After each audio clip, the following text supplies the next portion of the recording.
Hi, David Odell here with Odell Complete Concrete. This is our first day on this job site. What we're going to be doing is the entire backyard, and then we're going to be doing the side yard here.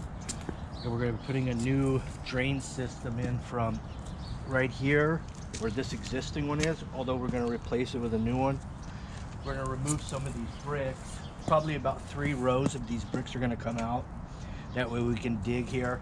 These are just set in sand, no mortar, no concrete. So we can remove them and replace them, but that entire drain system that you see at the back of the sidewalk ends right here.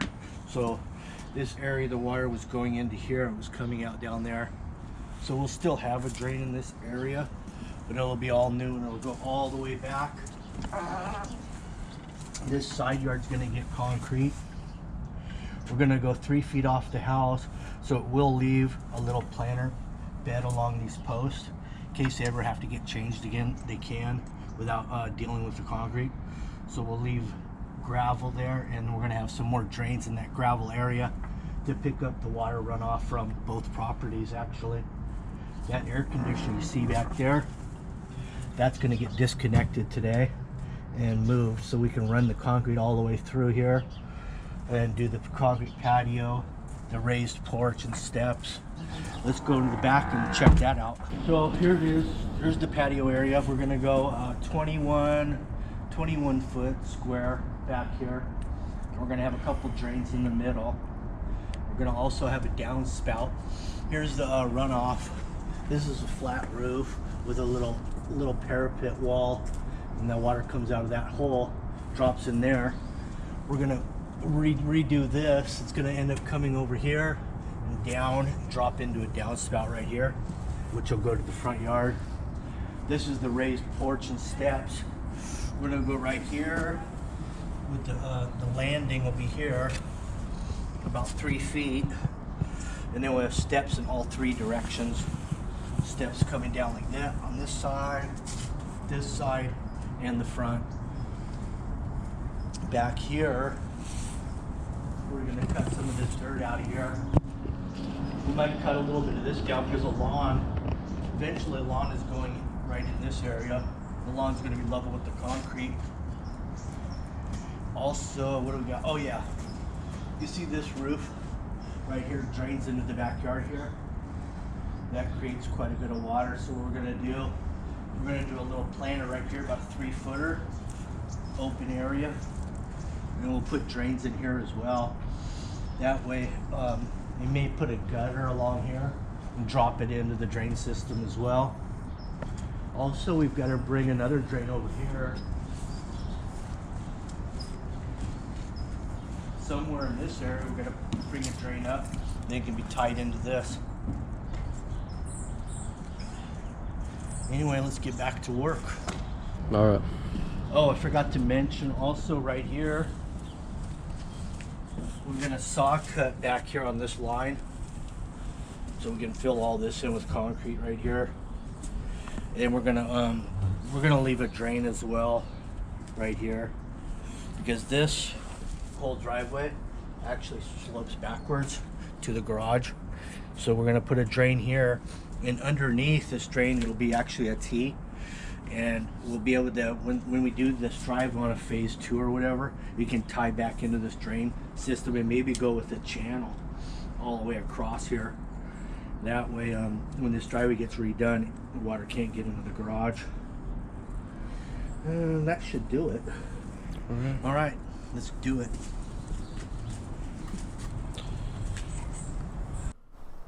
So here we have the laser level. And right now I'm getting the top of this garage floor. So that's going to pretty much be my benchmark. Everything I do has to be below that floor. All the concrete and the drains especially have to be lower than this garage floor, as well as the existing driveway. So I've got 2 reference points here really. I've got this garage, this floor level going in the door. And then I also have the driveway as another reference point. So all my drains have to be lower than those 2 things.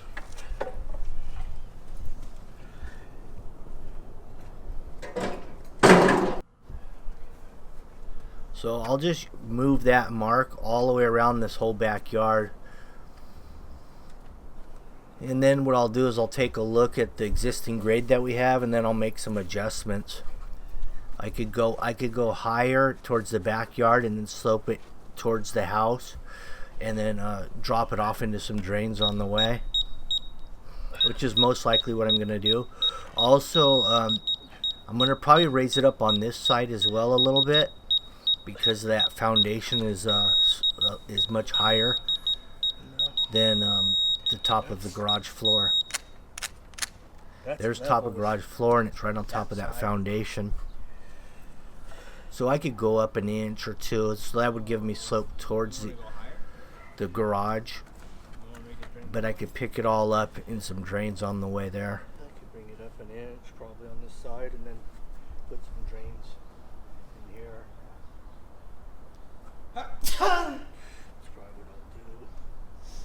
So we got that there. Let's see what this mark is. We got like 2.5 or something.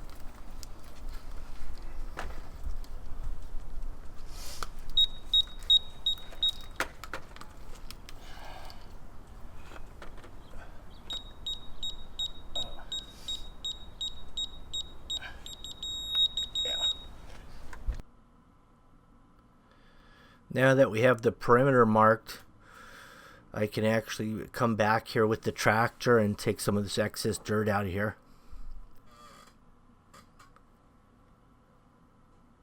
There was actually a swimming pool in this backyard, and it was higher than everything.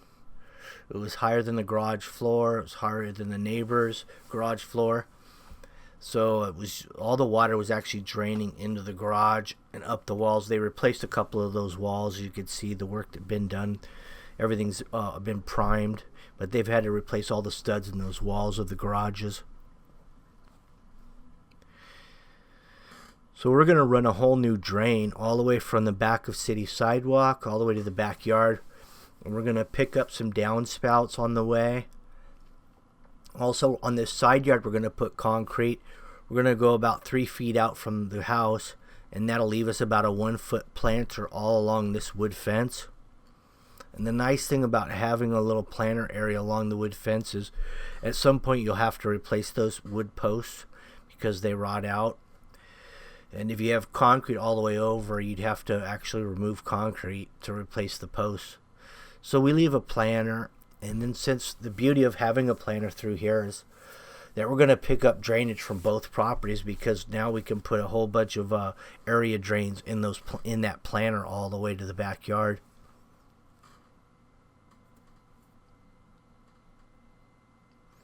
And we're in really kind of the old part of Long Beach. These houses right here are about 100 years old. You could probably call them historical. And if you take a look at these driveways, all the joints on them, 1/4 inch deep, the way that they did concrete back then was a lot different than the way we do it now. What they did was they put like a dry pack in at about a 3 sack, probably like 1500 psi, and then they came back with a high psi straight sand cement, slurry coated the whole top. And then they were able to put all these joints in there and all this detail work, which is a lot harder to do now because you have to deal with all the aggregate. Back then they just went sand cement over their dry pack base, but it held up very well. And I think I have some close-ups in one of these videos, because this is a 3-part series. In one of the videos I show some of the concrete. Since we're breaking out this section here, I'm going to show how they put layers on top of some dry pack.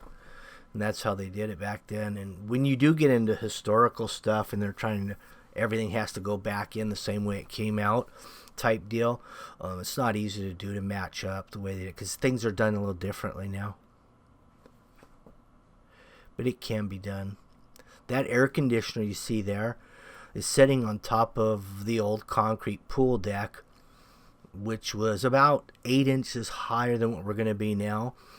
But we're waiting for the air conditioner guy to get here. He's going to disconnect that AC unit, and we're going to move it to the driveway. Then we can take out that raised slab and get everything at the right level.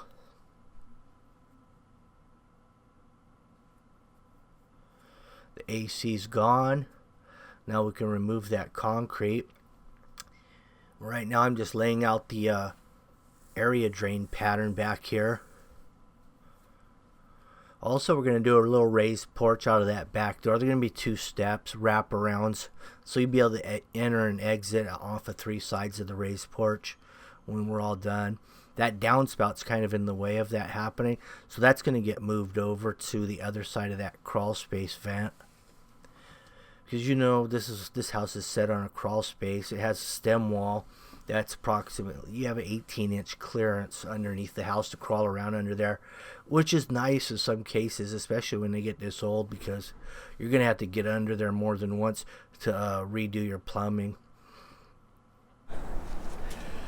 All right, we got what we think is enough dirt out of here. We took out about 4 yards of dirt. Now we got a saw cut here already. So this section of concrete's coming out. These orange lines is where the trench is going to go for the drains. I'm going to put one drain probably right here. So this area from here, this little cubicle square, is going to all drain to here. One drain, that's the end of the drain system there. And you can see we 45'd all these angles, that way easier to flush out and run a water hose through. We're going to have another drain right here at all the intersecting points of the string line. There'll be 4 area drains. They're all spaced evenly. Right here is a high point, and right here, that's a high point. Here we go on the drains. Here's the end of the run right back here, right on this downspout. We'll also, even though the concrete's ending right here, we'll also have the drain in the backyard. And then we'll come across here on a 45. We'll hit a Y. We'll have a Y underground here. And then we'll have 190 right here on an area drain. Come over here. A T right here, area drain. Then we go with a 45 here into the planter bed, because we got a 3-foot planter bed here. So this gets into the planter bed, and we 45 it there.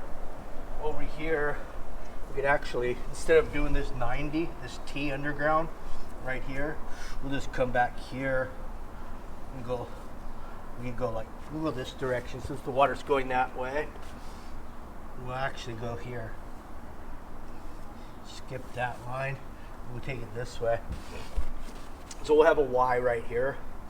And we'll have a downspout adapter here and planter drain. Possible future gutter there, maybe, I don't know. But, and then over here, this will be just a regular T here, area drain. Comes over here, 45s. And then we intersect down there with a Y. And then we go all the way down to the street. Well, that's the whole scenario in the backyard. Now I'm gonna go dump this load of dirt somewhere. All right, we'll keep you informed as we go through. Stay tuned.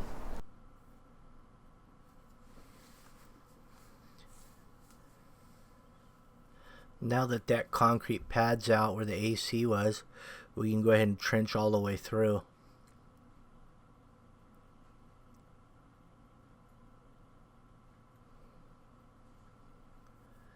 So what we did here is we kind of ran the actual main drain line through the middle, and then we're going to tee off to the edge planter area to pick up that water.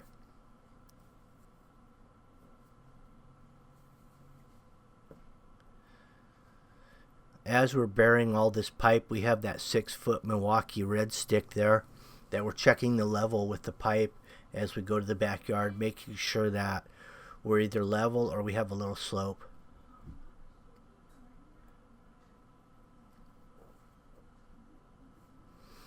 All those risers that you see there, those are just randomly put in there at any height. Then we'll backfill, and then we'll go through here with the laser level again, and we'll mark it, and then we'll cut all those risers so that they're below top of concrete.